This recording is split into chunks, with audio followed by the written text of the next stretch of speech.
There's a common belief that by adulthood, a person is nearly impossible to change. By that point, they've already formed their identity, habits, beliefs, personality, and a fixed outlook on life. And yet, many women continue to believe that love, patience, and the right approach can reshape a partner. It feels as if, with enough effort, someone can be brought up to the level they hope for. But a more grounded, clear-eyed perspective suggests something else. It's far wiser not to try to remake someone, but to understand who they truly are from the start. It's important to see not only a man's strengths, but also his flaws, and to honestly decide whether you can live with them. Because over time, emotions tend to fade, while difficult personality traits often become even more pronounced.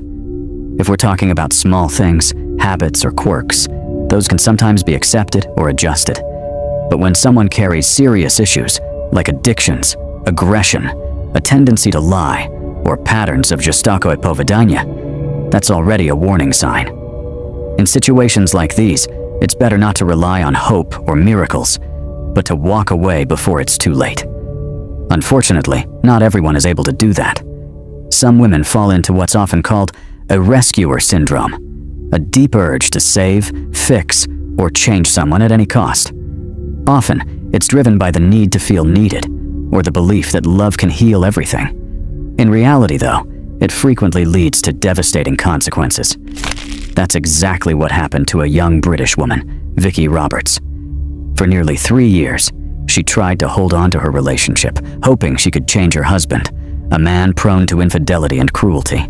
She believed she could fix him, but in the end, she was met only with pain, humiliation, and a tragic outcome. Vicki Roberts, born Victoria Smith, came into the world in September 1984, in Cheshire, in the northwest of England. She grew up in a fairly strict and religious household, where traditional values were deeply emphasized. There were 2 daughters in the family, and Vicki was the younger one. From an early age, she and her sister attended a Christian school, studied music, and sang in the choir.